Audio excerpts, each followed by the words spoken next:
화평을 원할지라도 라는 제목으로 함께 말씀을 나누고자 합니다. 오늘의 말씀인 시편 120편은 성전에 올라가는 노래라고 하는 표제가 붙어 있습니다. 유대인들은 유월절과 오순절, 초막절 등 1년에 3번 정도 성전에 방문을 했어야 합니다.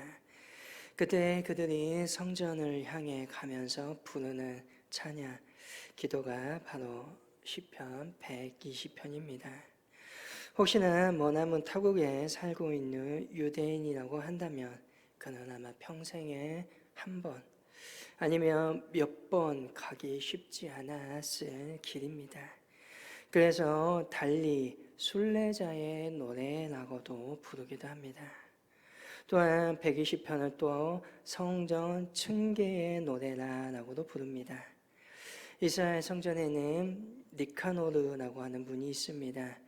이 문은 매우 육중한 문인데요, 본래 성소를 가르고 있는 문입니다.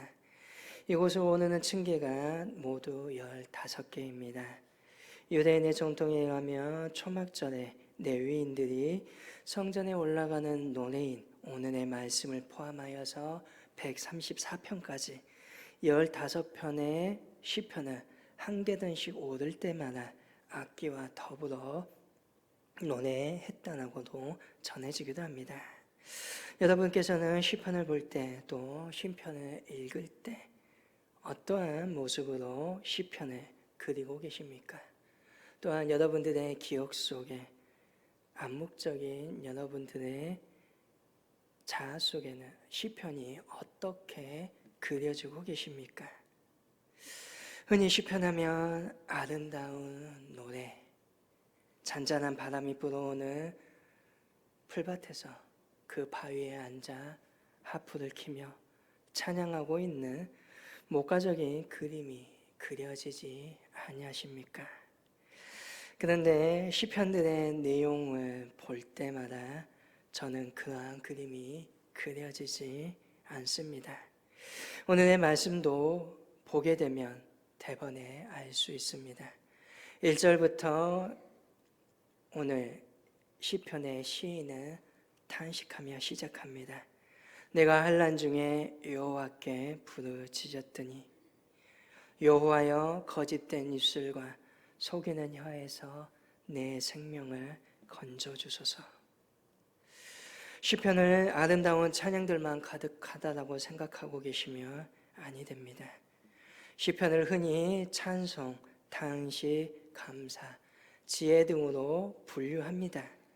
이 중에서 탄식하는 탄식시가 찬양시보다 많습니다. 또 개인의 탄식하는 탄식시가 시편 150편 중에 50편을 차지합니다.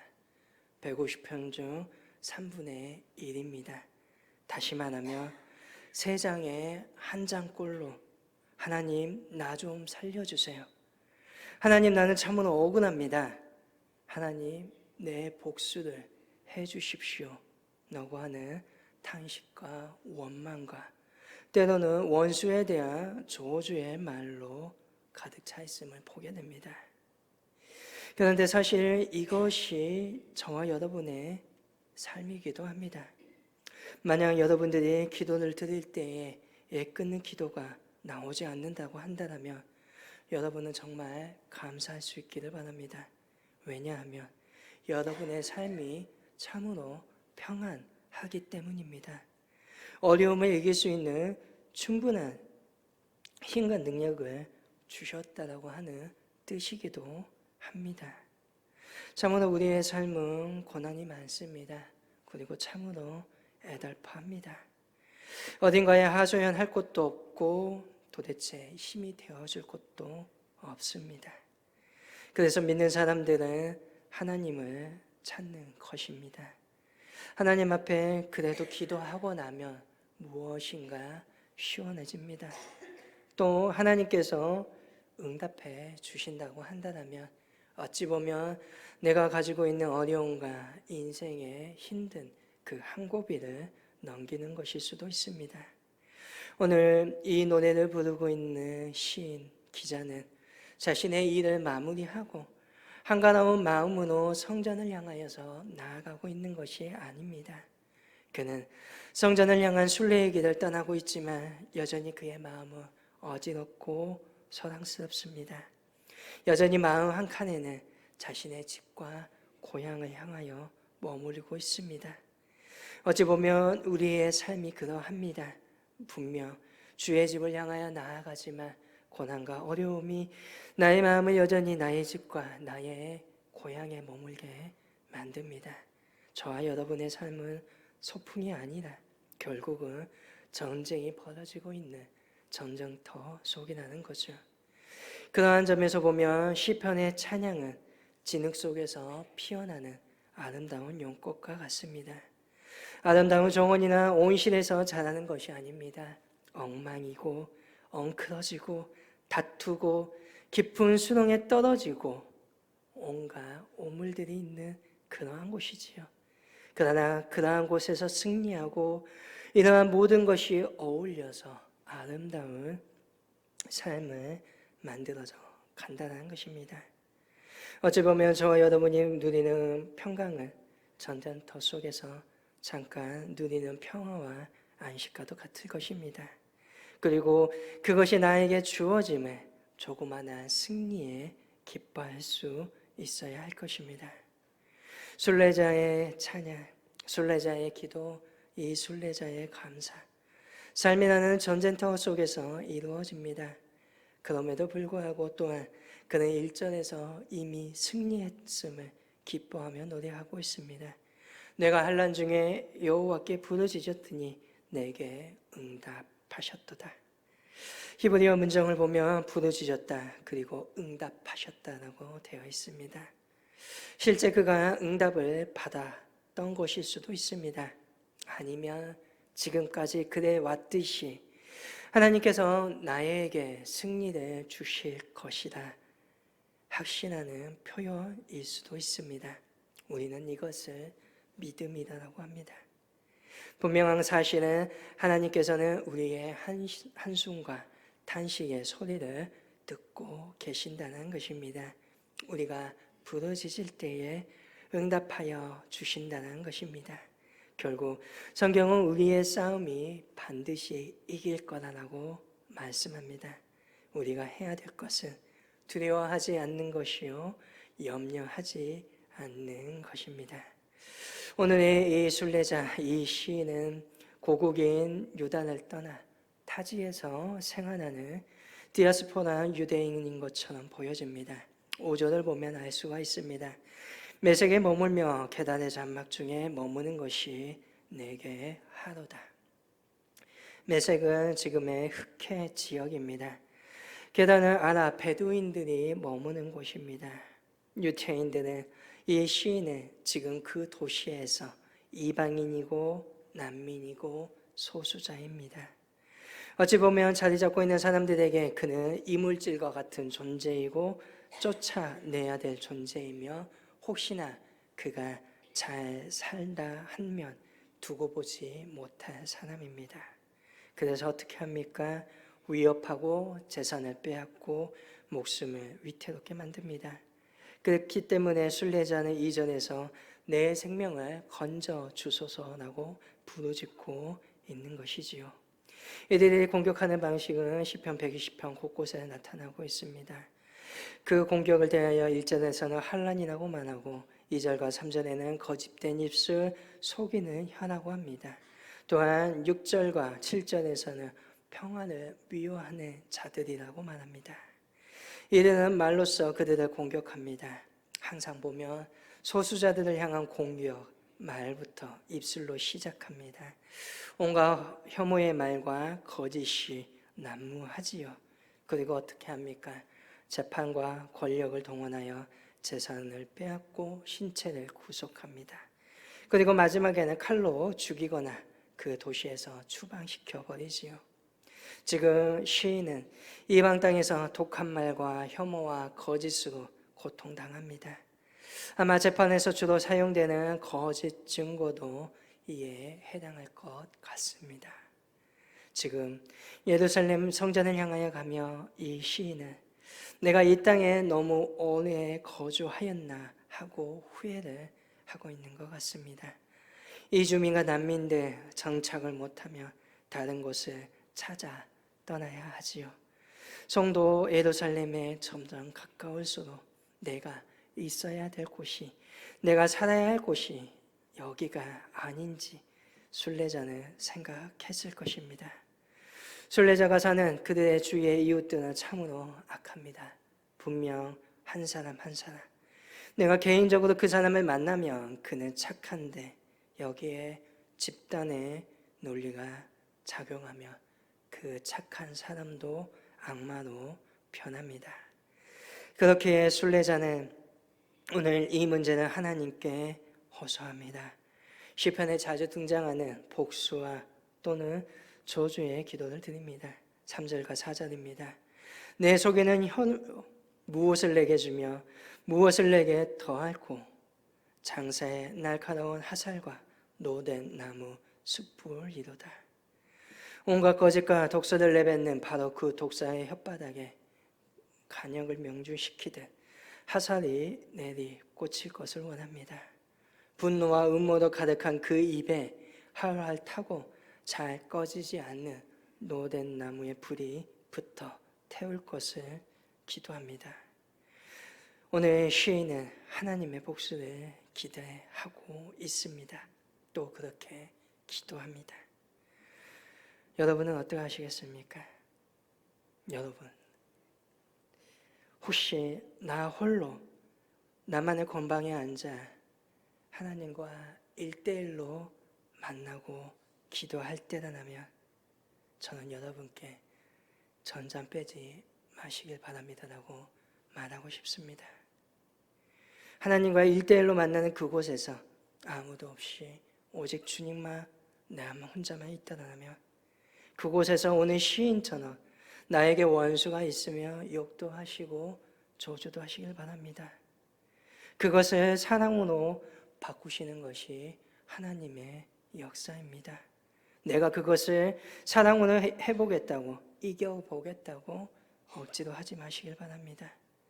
그렇게 기도하다 보면 어느 순간 나의 모습이 보일 것이고, 어느 순간 그 원수가 나의 모습이고, 어느 순간 그 원수가 불쌍해 보일 것입니다. 그때 용서가 되는 것이지요. 오늘 적들이 우글거리는 곳에서 살아남으려면 오늘 착한 신앙인이 아니라 좀 더 다부진 신앙이 필요합니다. 오늘 우리의 종교 기독교는 도덕이나 수양을 위한 종교가 아닙니다. 오늘 우리는 생활의 종교입니다. 여러분들의 삶이 먼저이고 여러분들의 생명이 먼저인 종교입니다. 오늘 내가 살아남기 위하여서 내 생명을 유지하기 위하여서 저 진흙탕과 같은 세상에서 끈질기게 뒹굴고 있을 때 바로 그곳에서 진정한 생명이 무엇인지 예수님을 통하여 깨닫게 되는 것이고, 그러할 때 내 자신을 부정하고 예수님께서 걸어가셨던 그 길을 쫓아 걸어가게 되는 것입니다. 내가 고상하게 산다고 해서 예수님의 길을 가는 것이 아닙니다. 오늘 나의 삶 속에서 치열하게 살아가면서 거짓이 난무하는 그곳에서 나는 거짓된 삶을 살지 않기 위하여서 몸부림치는 그 삶이 바로 예수님께서 원하시고 예수님이 걸어가셨던 그 길을 한 발자국씩 걸어가게 되는 거라는 겁니다. 오늘 말씀을 보면서 참으로 눈에 띄는 문장이 있습니다. 7절입니다. 나는 화평을 원하지만. 한글 성경으로 보면 나는 화평을 원한다라고 번역되어 있습니다. 그런데 히브리어를 보게 되면 아니 샬롬, 나 평화, 나는 평화다라고 되어 있습니다. 물론 나는 평화를 원합니다, 나는 평화의 사람입니다 등으로 의역할 수 있습니다. 또 문맥상 이야기는 나는 평화를 원하지만 저들은 나와 싸우려고 하고 어쩔 수 없이 나 또한 싸울 것이다 라고 하는 의미가 담겨 있습니다. 저는 문장 그대로 나는 평화다, 나는 화평이다 이 말이 좋습니다. 왜냐하면 오늘 믿는 사람, 신앙인의 본질이 바로 평화의 사람이고 화평을 만들어가는 사람이기 때문입니다. 저와 여러분의 기본적인 설정이 있다면 그것은 평화라는 것입니다. 모든 것의 목표가 화평케 하는 사람이요 평화를 위하여서 자기를 부정하는 것입니다. 오늘 나에게 힘이 있다고 한다면 그것은 지키기 위하고 유지하기 위함입니다. 그렇기에 우리는 그 누구보다 이 평화가 세상에 임하기를 기도하고 노력해야 됩니다. 왜냐하면 천국이 바로 이 평화, 이 화평이 온전히 구현된 나라이기 때문입니다. 저와 여러분이 8월을 평화 통일의 달로 여기고 통일을 원하는 이유가 무엇입니까? 평화 때문이지요. 어찌 보면 이 평화가 전쟁 속에 있는 우크라이나와 러시아, 팔레스타인과 이스라엘에게도 속히 임해야 할 것입니다. 정쟁과 폭력으로 평화, 그 샬롬은 구현할 수 없습니다. 잠깐의 승리로 분명 평화롭게 보이지만 또 언젠간 터지게 될 것이기 때문이지요. 그러한 점에서 보면 오늘 우리의 사이는 우리에게 참으로 평화가 없습니다. 너무나 심한 갈등과 분란 속에 있습니다. 남북의 갈등, 지역의 갈등, 노사의 갈등, 세대의 갈등, 남녀의 갈등, 이념과 가치관의 충돌, 젠더의 갈등, 불안과 불편한 사회 속에 살아가고 연속입니다. 교회에 몸된 우리는 평화의 사도가 되어 갈등을 해소하기 위해 노력해야 하지요. 그런데 불행한 것은 때로는 우리 스스로가 평화의 사도가 되려는 노력을 포기하거나 아예 문제로 여기지 않는다는 것입니다. 우리는 현재를 살아가며 얼마나 사회가 되었건 교회가 되었건 오늘 분란과 갈등의 이슈 속에서 예수님의 눈으로 그것을 바라보고 계십니까? 얼마나 예수님께서 하셨던 그 행동을 하려고 하고 있습니까? 아니면 오늘 단순히 자기의 이익을 쫓아 판단하고 있지는 아니합니까? 나의 이익이라는 것, 가족의 문제이거나 아니면 집값이 오르거나 떨어지거나 하는 문제, 다시 말하면 나에게 이득이 되냐 안 되냐, 나의 명예를 높일 수 있냐 없느냐, 그러한 문제이기지요. 그러한 생각을 할 때마다, 그렇게 행동할 때마다 결국 소망이 없는 것입니다. 기독교인이라 할지라도 예수님을 믿는다고 말한다 할지라도 오늘 그러한 기준과 그러한 눈과 그러한 행동으로 세상을 살아갈 때 평화의 사람은 될 수 없습니다. 저와 여러분은 하나님의 자녀라고 하는 신분으로 부르심을 받았습니다. 그러나 하나님의 자녀됨은 곧 하나님의 자녀답게 삶을 살아갈 때 이루어지는 것입니다. 나에게 맡겨주신 그 책임, 의무를 다하는 것입니다. 주님의 말씀에서는 평안을 이루는 자가 곧 하나님의 자녀, 곧 고귀한 사람이라 존경을 받게 될 것이다 라고 말씀합니다. 사회나 교회나 이 평안을 만들 수 있는 사람을 찾고 있습니다. 평안을 외친다고, 화평은 화평하라라고 외친다고 이루어지는 것이 아닙니다. 오늘 내 자신부터 나의 생각을 비우고 내가 오늘 희생할 수 있는 그곳에서 내가 희생하고 내려놓을 때에 평화가 이루어지는 것입니다. 오늘 평화와 화평을 이루어가는 저와 여러분이 될 수 있기를 바랍니다. 나의 생각을 먼저 비우고 먼저 내가 낮아지고 먼저 내가 희생함으로 갈라지고 분단되고 갈등이 있는 그 땅에 그곳에 그곳이 사회이든 교회이든 그곳에 평안을 이루어가는 믿음의 저와 여러분 될 수 있기를 간절히 소망합니다.